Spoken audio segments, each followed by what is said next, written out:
Hello everyone, good morning to all of you. उम्मीद करता हूँ आप सभी फिट एंड फाइन होंगे। चलिए आज का वीडियो स्टार्ट करते हैं और इस आज के वीडियो में 15 जून 2020 के करंट अफेयर हम लोग कवर करेंगे। आज के क्वेश्चन थोड़े से टफ है, ध्यान रखिएगा। हो सकता है आपको एक बार में लर्न ना हो, इस वजह से ध्यान रखिएगा। बहुत ध्यान से पढ़ना है आज के सभी क्वेश्चन को, क्योंकि थोड़े से टफ हो सकते हैं आपके लिए क्वेश्चन। चलिए स्टार्ट करते हैं सेशन को। और सबसे पहले आप सभी के लिए एक अनाउंसमेंट है। आज 15 तारीख है। 15 तारीख से आज से 3 नए बैच स्टार्ट होने जा रहे हैं एसएससी कैटेगरी में। इनके बारे में डिटेल्स भी आपको पता लग जाएंगी अगर आप एक बार सब्सक्रिप्शन ले लेते हो। तो आपको ध्यान रखना है, ये जो 3 नए बैच स्टार्ट हो रहे हैं, ये स्पेशली एक बैच तो स्टार्ट हो चुका है एसएससी सीएचएसएल 2019 के लिए। साथ में एक जो बहुत इंपॉर्टेंट बैच है, ये लक्ष्य मल्टीटास्किंग के लिए स्टार्ट होने जा रहा है आज से, एमटीएस के लिए और साथ में स्टेनोग्राफर के लिए। तो जो लोग भी ये फाउंडेशन कोर्सेज करना चाहते हैं स्टेनोग्राफर के लिए, एमटीएस के लिए, तो ये सारे बैचेस आप ले सकते हो सिर्फ एक सब्सक्रिप्शन में। अनअकैडमी पर किसी भी सब्सक्रिप्शन के लिए ये है मेरा डिस्काउंट कोड वरुण777। आप इसका यूज करते हैं तो जो भी डिस्काउंट होगा उसके ऊपर एक्स्ट्रा 10% डिस्काउंट आपको मिल जाएगा। चलिए आज का वीडियो स्टार्ट करते हैं। और हाँ, जो नए एस्पिरेंट हैं जिन्हें लगता है कि कितनी क्लासेस कर सकते हैं या फिर कितने एडुकेटेड से पढ़ सकते हैं, तो ध्यान रखिएगा, अनअकैडमी का हमेशा से यही रूल रहा है कि आपको केवल एक ही सब्सक्रिप्शन लेना है। यहाँ पर टाइम फॉर सब्सक्रिप्शन होता है। अगर आप 6 महीने का ले रहे हो, 1 साल का या फिर 2 साल का सब्सक्रिप्शन, जो भी आप सब्सक्रिप्शन ले रहे हो उतने टाइम तक आप अनलिमिटेड क्लासेस कर सकते हो। ध्यान रखिएगा, अनलिमिटेड क्लासेस, जितनी चाहें उतनी क्लासेस और जितने चाहें उतने फैकल्टी से आप पढ़ सकते हो। पहला क्वेश्चन है आज का। Recently on which date we have celebrated international albinism awareness. अभी हाल ही में हम लोगों ने अंतरराष्ट्रीय एल्बिनिज्म अवेयरनेस डे किस दिन मनाया? तो आपको ध्यान रखना है, एल्बिनिज्म अवेयरनेस डे हम लोग मनाते हैं 13 जून को।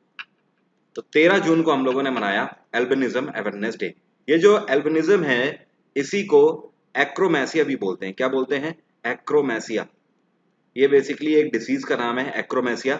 और इस डिसीज के बढ़ने के बाद रिस्क ऑफ स्किन कैंसर भी हो जाता है।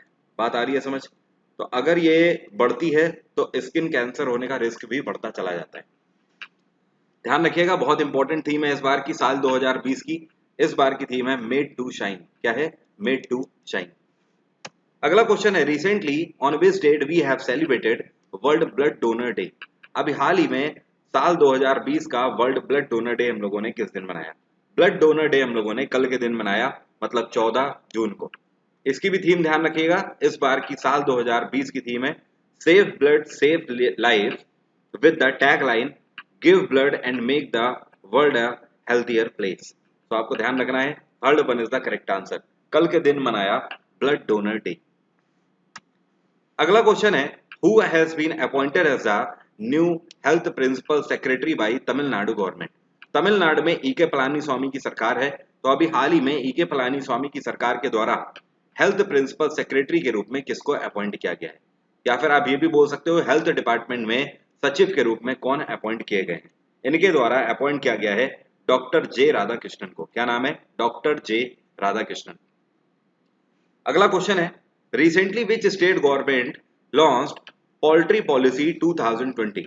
पोल्ट्री पॉलिसी 2020 अभी हाल ही में किस राज्य सरकार के द्वारा लॉन्च करी गई है? इसको लॉन्च किया गया है, राज्य नहीं है एक्चुअली, यूटी गवर्नमेंट के द्वारा, और ये है जम्मू कश्मीर। जम्मू कश्मीर के गवर्नर कौन है? ये है गिरीश चंद्र मुर्मू। गिरीश चंद्र मुर्मू के द्वारा 2020 के लिए नई पोल्ट्री पॉलिसी लॉन्च करी गई है, जिसके तहत इसका मेन मोटो है पोल्ट्री को जम्मू कश्मीर में प्रमोट करना। इसके तहत हाल ही में इन्होंने ये भी अनाउंस किया है कि जैसे मुर्गी पालन वगैरह जो लोग कर रहे हैं, एनिमल हस्बेंड्री से जो जुड़े हुए हैं, उनको एक साल में 50 करोड़ तक की इन्होंने सब्सिडी देने की घोषणा करी है। कितने की? रुपए 50 करोड़ तक की सब्सिडी पर एनम देने की घोषणा करी गई है यहाँ पर जेएनके गवर्नमेंट के द्वारा। साथ में ध्यान रखना है, एनिमल हस्बेंड्री मिनिस्टर कौन है? ये है गिरिराज सिंह। क्या नाम है? गिरिराज सिंह। गोवा में प्रमोद सावंत की सरकार है। उत्तर प्रदेश में योगी आदित्यनाथ की सरकार है। हरियाणा में खट्टर सरकार है। गोवा में इस टाइम पे गवर्नर है सत्यपाल मलिक। उत्तर प्रदेश में आनंदीबेन पटेल और हरियाणा में सत्यदेव नारायण आर्य। अगला क्वेश्चन है। Recently which state government launched घर घर निगरानी मोबाइल एप्लीकेशन फॉर कोविड 19। आपसे कह रहा है ये कौन सी राज्य सरकार है जिसने अभी हाल ही में घर घर निगरानी मोबाइल एप्लीकेशन कोरोना वायरस के लिए लॉन्च किया है। इसको लॉन्च किया गया है कैप्टन अमरिंदर सिंह की सरकार के द्वारा। पंजाब सरकार द्वारा घर घर निगरानी नाम का मोबाइल एप्लीकेशन लॉन्च किया गया। इसके तहत ये एक ऐसा डेटा कलेक्ट करेंगे। इन्होंने एक मुहिम चलाई है कि पंजाब में 30 साल से उम्र के जो लोग हैं स्पेशली उनका कोविड-19 टेस्ट किया जाएगा घर घर जाके। और ये वो मोबाइल एप्लीकेशन है जिसमें डेटा को लाइव भी किया जाएगा। बात आ रही है समझ? तो एक तरीके से कोरोना वायरस के केसेस को ट्रेस करने के लिए घर घर निगरानी मोबाइल एप्लीकेशन लॉन्च किया गया है पंजाब में कैप्टन अमरिंदर सिंह की सरकार के द्वारा। यहाँ पे गवर्नर हैं वीपी बदनौर। उत्तर प्रदेश में योगी आदित्यनाथ की सरकार है। गुजरात में विजय रूपानी की सरकार है। महाराष्ट्र में उद्धव ठाकरे की सरकार है। महाराष्ट्र में गवर्नर हैं भगत सिंह कोश्यारी, गुजरात में आचार्य देवव्रत और उत्तर प्रदेश में आनंदीबेन पटेल। अगला क्वेश्चन है, recently which organisation has developed sanitising chamber germi clean to sanitise uniform of police and security personal. Question का मतलब समझो पहले क्या बोल रहा है आपसे। आपसे कह रहा है इनमें से कौन सी ऑर्गेनाइजेशन है जिसने अभी हाल ही में जर्मी क्लीन नाम की एक सैनिटाइजिंग चैम्बर लॉन्च करी है। इस चैम्बर में क्या किया जाएगा, जो भी पुलिस पर्सनल्स हैं या फिर आर्मी पर्सनल्स हैं इन सभी की यूनिफॉर्म को सैनिटाइज किया जाएगा। तो यूनिफॉर्म्स को कोविड-19 के दौरान, पैंडेमिक के दौरान सैनिटाइज करने के लिए डीआरडीओ ने ये चैम्बर लॉन्च किया है। और डीआरडीओ की स्थापना 1958 में करी गई थी। डीआरडीओ का हेडक्वार्टर है नई दिल्ली और डीआरडीओ के चीफ कौन है, डॉक्टर जी सतीश रेड्डी। जी सतीश रेड्डी। डॉक्टर जी सतीश रेड्डी को साल 2019 में मिसाइल सिस्टम अवार्ड से सम्मानित किया गया था। किससे? मिसाइल सिस्टम अवार्ड से। अगला क्वेश्चन है, recently which IIT institute has developed an artificial intelligence based cyber physical system to monitor social distancing in public places. आपसे कह रहा है ये कौन सा आईआईटी है जिसने अभी हाल ही में AI based cyber physical system launch किया है जिसकी मदद से ये सोशल डिस्टेंसिंग को मॉनिटर करेंगे। तो आपको ध्यान रखना है ये कौन सा इंस्टीट्यूशन है या फिर ये कौन सा आईआईटी है। तो ये आईआईटी है भारत का सबसे पुराना आईआईटी, आईआईटी खड़गपुर। खड़गपुर के द्वारा साइबर फिजिकल सिस्टम लॉन्च किया गया। अगला क्वेश्चन है, recently RBI has constituted an international and internal working group to review ownership of private banks. Who is the head of this group? Question का मतलब यह है कि रिजर्व बैंक ऑफ इंडिया के द्वारा अभी हाल ही में एक ग्रुप का गठन किया गया है इंटरनली। और ये ग्रुप क्या करेगा, ये ग्रुप जो प्राइवेट बैंक्स हैं इनकी ओनरशिप को रिव्यू करेगा। मतलब जो प्राइवेट बैंक्स हैं वो सही तरीके से मॉनेटरी पॉलिसी के तहत ये सारी चीजें चला रहे हैं या नहीं चला रहे हैं, आरबीआई की गाइडलाइंस पर काम कर रहे हैं या नहीं कर रहे हैं, या फिर उनकी ओनरशिप में कोई डुप्लीकेसी तो नहीं है। इन सारी चीजों को मॉनिटर और कंट्रोल करेगी ये कमेटी।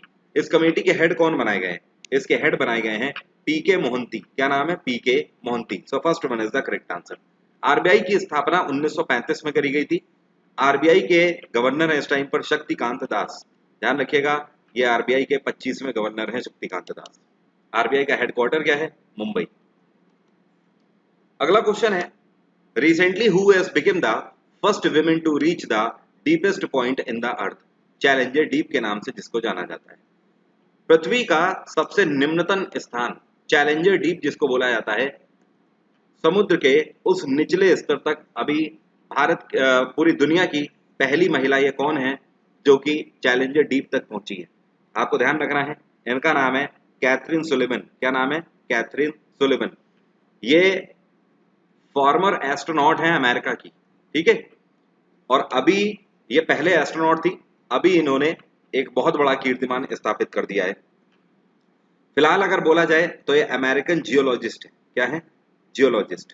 पहले ये एस्ट्रोनॉट थी। तो ये भी आपको ध्यान रखना है कि इनका नाम क्या है, कैथरीन सुलिवन। और दूसरा आपको ये भी ध्यान रखना है कौन से देश से बिलोंग करती हैं, अमेरिका से। तो अमेरिका का परचम इन्होंने बुलंद कर दिया। Which state government is to make the TrueNat machines available in all 75 districts to test COVID-19? 75 district का नाम सुनते ही आपको आंसर पता ही लग गया होगा। यह कौन सी राज्य सरकार है जिसने अभी हाल ही में अनाउंस किया कि बहुत जल्द TrueNat मशीन्स अपने सभी 75 जिलों में लगाएंगे कोरोना वायरस टेस्टिंग के लिए? ये है उत्तर प्रदेश की योगी आदित्यनाथ सरकार। इनके द्वारा यह फैसला लिया गया कि TrueNat मशीन्स सभी 75 डिस्ट्रिक्ट में लगाएंगे और पूरे उत्तर प्रदेश में कोविड-19 की टेस्टिंग को पॉसिबल करेंगे। आनंदीबेन पटेल यहाँ पे गवर्नर है। गुजरात में विजय रूपानी की सरकार है, महाराष्ट्र में उद्धव ठाकरे की सरकार है, केरल में पिनाराई विजयन की सरकार है। Recently which state government has launched a flood warning system जिसका नाम है आई फ्लोज। आई फ्लोज नाम का फ्लड वार्निंग सिस्टम अभी हाल ही में किस राज्य सरकार के द्वारा लॉन्च किया गया? इसको उद्धव ठाकरे की सरकार के द्वारा लॉन्च किया गया। महाराष्ट्र सरकार द्वारा आई फ्लोज लॉन्च किया गया जो कि फ्लड की वार्निंग आपको पहले से ही दे देगा। बात आ रही है समझ? गवर्नर है यहाँ पर भगत सिंह कोश्यारी। असम में सर्बानंद सोनोवाल की सरकार है, तेलंगाना में चंद्रशेखर राव की सरकार है, हिमाचल प्रदेश में जयराम ठाकुर की सरकार है। आसाम में गवर्नर हैं जगदीश मुखी और हिमाचल प्रदेश में गवर्नर हैं बंडारू दत्तात्रेय। तेलंगाना में गवर्नर हैं तमिसलाई सुंदराजन। क्या नाम है? तमिसलाई सुंदराजन। अगला क्वेश्चन है, recently actor Sushant Singh Rajput passed away. Sushant Singh Rajput जो कि बॉलीवुड एक्टर थे, अभी हाल ही में निधन हो गया। किस वजह से इनका निधन हुआ है? कोविड-19 की वजह से, सुसाइड की वजह से, हार्ट फेल की वजह से या कैंसर की वजह से? ध्यान रखना है, इन्होंने कल के दिन सुसाइड कर लिया। 14 जून को वेस्ट मुंबई में इनका घर था, वेस्ट मुंबई से इनकी डेड बॉडी पाई गई। और ये कहाँ के रहने वाले थे? ये पटना के रहने वाले थे, बिहार के। तो सुशांत सिंह राजपूत नहीं रहे इस दुनिया में। रिसेंटली अ बुक, इस किताब का नाम है lockdown licence has been published. Who is the author of the book? एक किताब अभी हाल ही में लॉन्च करी गई है जिसका नाम है लॉकडाउन लाइसेंस। यहाँ पर लाइसेंस का मतलब क्या है? इसका मतलब है मेल जोल। हिंदी में क्या मतलब होता है? मेल जोल। तो ये किताब बेसिकली लिखी गई है कि जब पूरे देश में लॉकडाउन चल रहा है तो लोग उसके बाद भी मेल जोल अपना किस तरीके से बनाकर रख रहे हैं, लोग किस तरीके से भी सोशल डिस्टेंसिंग का पालन नहीं कर रहे हैं। इस सब्जेक्ट पर यह किताब लिखी गई है और ये किताब लिखने वाली कौन है? इनका नाम है शोभा डे। क्या नाम है? Shobha De. First one is the correct answer. कहाँ से बिलोंग करती हैं ऑथर? ये बिलोंग करती हैं महाराष्ट्र से, महाराष्ट्र के सतारा से बिलोंग करती हैं। तो उम्मीद करता हूं आज के सभी क्वेश्चन आपको करंट अफेयर के कवर हो गए होंगे। फर्दर कोई भी डाउट है तो आप मुझसे कमेंट बॉक्स में पूछ सकते हो। वीडियो से कुछ भी सीखने को मिल रहा है तो वीडियो को लाइक जरूर करो यार। लाइक करने में शर्म कैसी? लाइक करिए, आप लोगों के लाइक से ही मुझे हौसला मिलता है, तो ताबड़तोड़ लाइक करिए जरा। अब बात करते हैं स्टैटिक जीके की। चलिए, तो हमारा स्टैटिक जीके का पहला क्वेश्चन है, हु हैज बिल्ट बड़ा इमाम बाड़ा इन लखनऊ? जो लोग उत्तर प्रदेश को जानते हैं वो लोग स्पेशली बड़ा इमाम बाड़ा को जरूर जानते होंगे। लखनऊ में बहुत फेमस है बड़ा इमाम बाड़ा की बिल्डिंग। ये जो बड़ा इमाम बाड़ा है किसने बनाया था? बड़ा इमाम बाड़ा बनाया था असफ उद्दौला ने। किसने? असफ उद्दौला ने। कब बनाया था? 1784 में, 1784 में। असफ उद्दौला कौन था? ये सिराज उद्दौला का बेटा था, Asaf ud-Daula. Who has become the new chief executive officer of Nokia? इसी साल 2020 की शुरुआत में ही करंट अफेयर में मैंने आपको एक क्वेश्चन कराया था कि अभी हाल ही में नोकिया के नए सीईओ कौन बने? ये बने पैका लैंडमार्क। कौन बने? पैका लैंडमार्क। नोकिया की बात करें तो इसकी स्थापना करी गई थी 1865 में। और नोकिया का हेडक्वार्टर क्या है? इसका हेडक्वार्टर है एस्पो। क्या बोलते हैं? एस्पो। अगला क्वेश्चन है, when gateway of India has been completed? Gateway of India जो है ये कब बन के पूरा हुआ? देखो आपको बता दूं, 1911 में जब दिल्ली दरबार का आयोजन किया गया था। पूरी बात सुनना पहले। 1911 में जब दिल्ली दरबार का आयोजन किया गया था तो ब्रिटेन से जॉर्ज फिफ्थ को यहाँ पर बुलाया गया था और साथ में क्वीन मैरी भी आई थी। तो जब जॉर्ज फिफ्थ और क्वीन मैरी यहाँ पर आए थे तो बॉम्बे में जाकर बॉम्बे प्रेसिडेंसी में इन्हीं के कहने पर गेटवे ऑफ इंडिया की स्थापना करी गई थी। लेकिन आपसे पूछ रहा है कब ये बनकर तैयार हुआ? इसको बनने में पूरे 12 साल का टाइम लग गया था। ये 1923 में बनके तैयार हुआ। तो second one is the correct answer. ठीक है, 1923 इज द राइट आंसर। 1911 में इसकी नींव रखी गई थी। और आप सभी को बता दूं, जो अनअकैडमी प्लस की अगर बात करूं तो अगले महीने जुलाई के महीने में बहुत ताबड़तोड़ बैटिंग में कराने वाला हूं। जुलाई के मंथ में ध्यान रखिएगा, पहले से ही आपको बता देता हूं, ल्यूसेंट पूरी कवर कराने वाला हूं मैं। ल्यूसेंट का पूरा जेस्ट मैं आपको दूंगा, ध्यान रखिए। जो लोग भी आप में से ये समझते हैं या फिर ये बेसिकली ये कोर्स मेरा लाने का मन नहीं था, लेकिन मैं देख रहा हूं कि बहुत सारे ऐसे एस्पिरेंट होते हैं जिनको ऐसा लगता है, आप लोग कहीं पर भी इधर उधर वीडियो देखते हो तो हर जगह आपको नॉलेज दी जाती है कि आप ल्यूसेंट कवर कर लो। तो ये मेरा प्लस कोर्स ऐसा होगा, मात्र 10 से 15 दिन का कोर्स होगा, जिसमें मैं आपको ल्यूसेंट का पूरा जेस्ट कराऊंगा। अगर ये 10 से 15 दिन का कोर्स कर दिया तो ल्यूसेंट फिर पढ़ने की जरूरत नहीं है, सिर्फ एमसीक्यू बेस्ड होगा ये कोर्स, केवल एमसीक्यू, जिसमें कम से कम 1000 से 1500 एमसीक्यू मैं आपको कराऊंगा। साथ में स्टैटिक जीके का भी एक कोर्स लाने वाला हूं। ऐसा कोर्स आज तक अनअकैडमी पर नहीं आया है। स्टैटिक जीके का ऐसा कोर्स जिसको मैं स्टेट वाइज आपकी स्टैटिक जीके कराऊंगा, स्टेट वाइज, उत्तर प्रदेश, मध्य प्रदेश, बिहार, झारखंड, उड़ीसा, महाराष्ट्र, एक एक करके पूरे 28 राज्य और 8 यूटीज कवर करूंगा। तो ये 2 बैचेस हैं, अगर आप ज्वाइन करना चाहते हैं तो कर सकते हैं अनअकैडमी प्लस। वहां पर सब्सक्रिप्शन के लिए वरुण 777 का आप यूज कर सकते हो। इससे आपको जितना भी डिस्काउंट होगा उसके ऊपर एक्स्ट्रा 10% डिस्काउंट आपको मिल जाएगा। अगर कोई आपसे बोलता है कि अनअकैडमी पर 10% से ज्यादा डिस्काउंट कोड मिलेगा उसका रेफरल यूज करके, तो मान लीजिए वो व्यक्ति झूठ बोल रहा है। तो ध्यान रखिए, कोड का यूज करिए, और आज नहीं तो कभी नहीं, ज्यादा मत सोचिए, फटाफट से क्लास आप ज्वाइन कर सकते हो। Which river is the largest tributary of Indus? Indus नदी, जिसको हिंदी में बोलते हैं सिंधु नदी, सिंधु नदी की सबसे बड़ी ट्रिब्यूटरी कौन सी नदी कहलाती है? सिंधु नदी की सबसे बड़ी ट्रिब्यूटरी कहलाती है Chenab river. Fourth one is the correct answer. कौन सी नदी? Chenab river. Where is the tomb of Bahadur Shah Zafar second? Bahadur Shah Zafar second की टॉम्ब कहाँ है? ये मुगलिया सल्तनत के आखिरी शासक थे, और इनकी जो टॉम्ब है, इनकी टॉम्ब है म्यांमार में। इसको पहले बर्मा के नाम से जाना जाता था, बर्मा।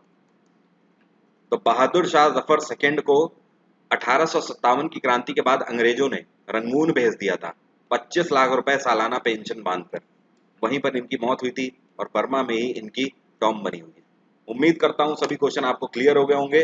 फिर भी कोई डाउट है तो आप क्वेश्चन बॉक्स में लिख सकते हो। इस वीडियो को ज्यादा से ज्यादा अपने सोशल मीडिया प्लेटफॉर्म पर शेयर करिए और लाइक करिए। Thank you so much, have a nice day, take care, bye bye.